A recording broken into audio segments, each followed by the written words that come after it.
Hey everyone, let's talk about chapter 19 of No Man Knows My History, Mysteries of the Kingdom. This was a shorter chapter, and thus will be a shorter commentary. The first paragraph, Fawn Brodie writes, is pretty poetic.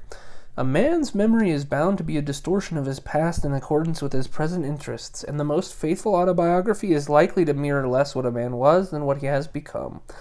I am reminded of Pablo Picasso, who drew and painted several vastly different self-portraits during his very long life as an artist. And as you look through those different portraits, you learn different things about Picasso. And I think Joseph Smith is attempting to synthesize everything he's experienced into his autobiography in 1842. It's made abundantly clear by Fawn Brodie that obviously Joseph Smith, like she says, wanted to lay out the narrative of his life from the perspective of where he was at in life. There was no autobiography of him written when he was 14 in the Sacred Grove. There isn't an autobiography. He didn't decide to write an autobiography during the publication of the Book of Mormon. He is in Nauvoo, which is successful. He has escaped the jaws of defeat in Missouri and in Kirtland, and has escaped his would-be captors. And so he's determined to write his narrative the way that he wants to be known. And I think it's important for us to remember that. That's a huge criticism that people have of the church, of the official narrative of the church, is that so much of it just comes down to Joseph Smith telling us what to believe about his life. I have starred the 13 Articles of Faith? Yeah, 13 Articles of Faith. I'm going to do an entire PowerPoint. I'm going to do an entire presentation about the Articles of Faith because it is so important to Mormonism. I grew up in Mormonism and was required to memorize all 13 Articles of Faith as I was bribed with chocolate and stars on the marker board for primary. They took it very seriously. I still have some of these songs in my head. So I want to do an entire video about that. But yeah, this Wentworth letter that Joseph Smith writes to a journalist in Chicago, it happens in Nauvoo. It's really important. So I've mentioned so many times previously, but it's worth mentioning again that I find it very hard to believe that Joseph Smith was so capable of switching. I guess I don't find it hard to believe. I find it amusing that Joseph so adeptly switched from the anti-Masonic sentiment in the Book of Mormon, which is very clear, the Gadianton robbers and secret combinations and stuff, to openly embracing the Masonic order. He sets up a lodge in Nauvoo. They basically, within 6 months, they had more candidates at the Nauvoo Lodge than the entire rest of the state of Illinois. It says his interest in Masonry became so infectious that many Mormon elders hastened to follow his lead. So I think it's like the fantasy football league of Nauvoo, is that it just became popular to become Masons. When I was in high school, there was a resurgence in the trading card game Yu-Gi-Oh!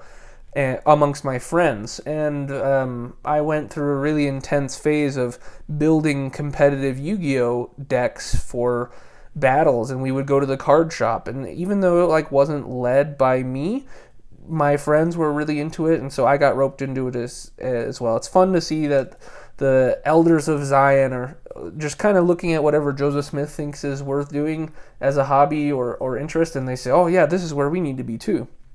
Kind of funny. So they wear the garments. From the Nauvoo days on, the garment of the holy priesthood is instituted. The chapter makes pretty clear that the endowment ceremony in the temple was basically a fan fiction version of the Masonic ritual, because the Masonic ritual comes from Solomon and the temple builders of the Old Testament, and Joseph Smith claims that the temple ceremony of Mormonism is just the restored full truth version. So that's a really solid apologetic for,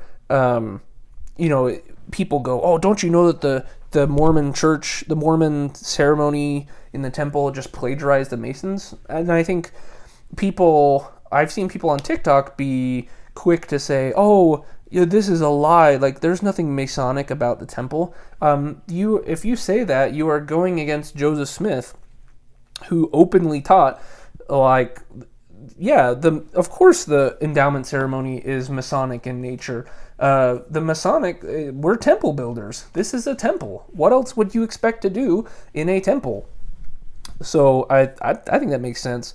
I went through the temple in 2014. It was a traumatic experience for me.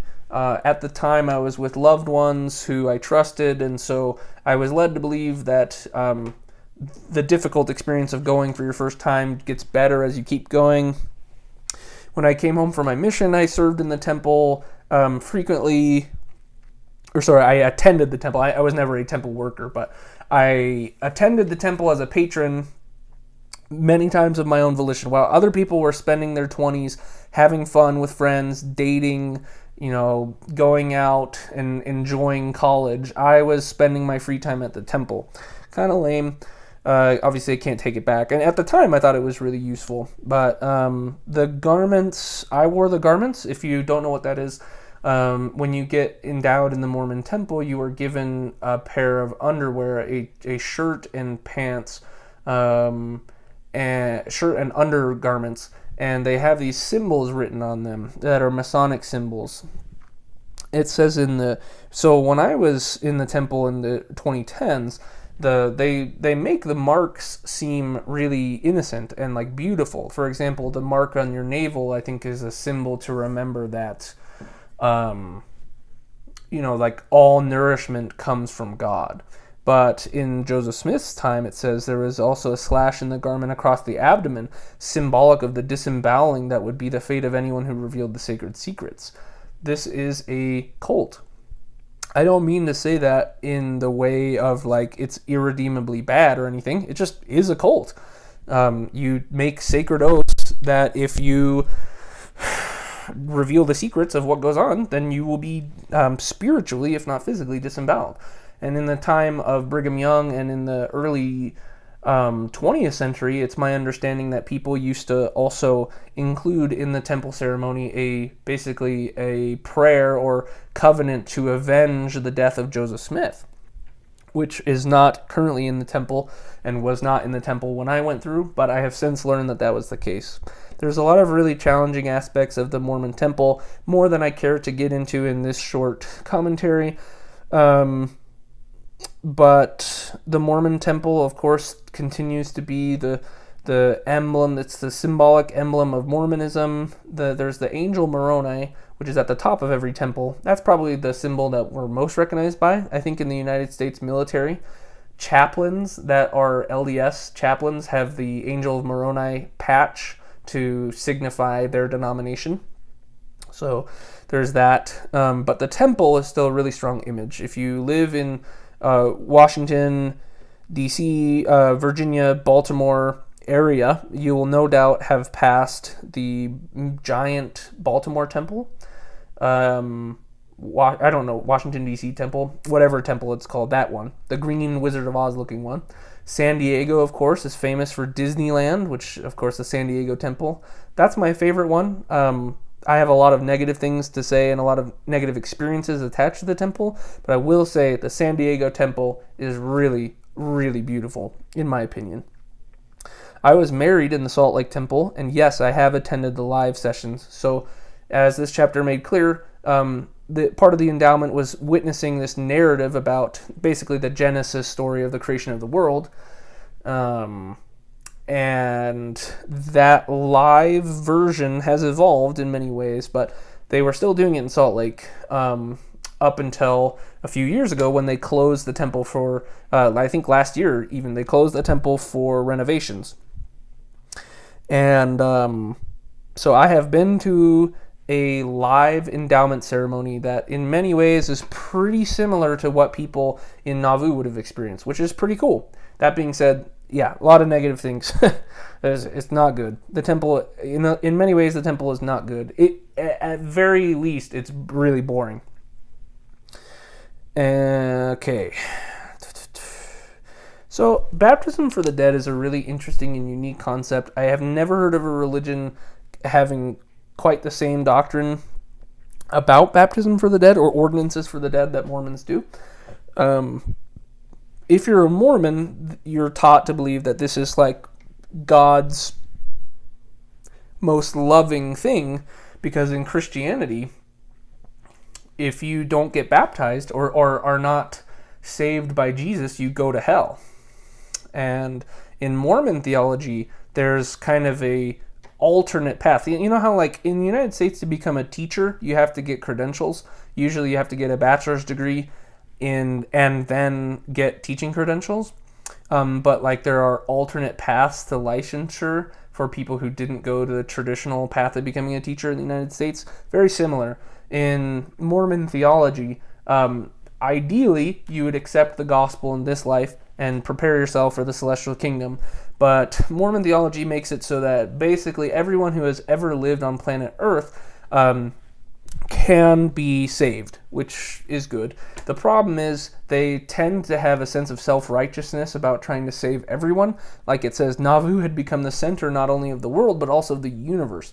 This has given Mormons a sense of an unearned sense of self-importance, because they have gone out of their way to baptize everyone. The church maintains some of the most robust family history archives in the entire world, and it's famous for that because of the family history research that they're involved in. The only problem being that they don't like family history because of families. They like it so that they can feel self-important about baptizing their entire family lineage, which is something that I took part of during my devout era of my personal faith. And of course, probably the biggest criticism of baptism for the dead is when the Mormon Church was found to be baptizing survivors and those who had perished in the anti-Semitic Holocaust in Europe in the 1930s and 40s. Mormons were baptizing those names of the Jews that had perished in that horrific moment in world history. And so it doesn't take much to realize how, like, that's really messed up. That they are so self-important that they want to baptize people who were the victims of mass genocide because of their religion, and we've got our religion trying to baptize them so that they can be saved. That's a huge problem. So the temple is rife with mystery. It's the church in modern day. In 21st century Mormonism, the church is doing a great deal to try to distance itself from the more cultic aspects of the temple. I think it's probably reasonable to expect that within our lifetimes, the church will continue to adjust the endowment. It's already been adjusted a ton. Right before I left the church, I went to the temple when they had first switched over to, like, it's basically like a PowerPoint.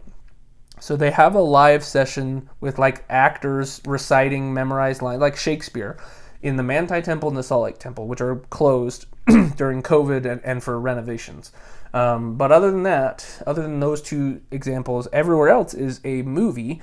And the person who directed the movies most recently was a known sex offender, a sexual predator. And so they had to scrap those movies and redo them from scratch because it doesn't really look good for the church to have the director of the endowment ceremony, the most sacred thing that God could provide, having been directed by a sexual predator. But I guess it is only so fitting for Mormonism. If only they could see the irony.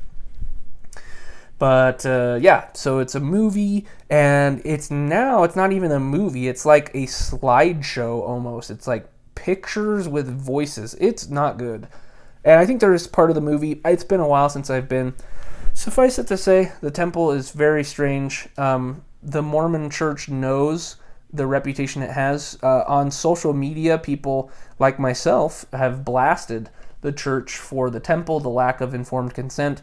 One of the things I did on my TikTok account, which no longer exists in its current state, but on my original TikTok account, I made a series of the temple endowment using Animal Crossing, the video game, for the props and characters and stuff. It was just a silly, funny, humorous project that I did, but many of us have gone public. It says that if you share these secrets, you'll be disemboweled. Well, I haven't been disemboweled yet, but I suppose someone will come and strike me down.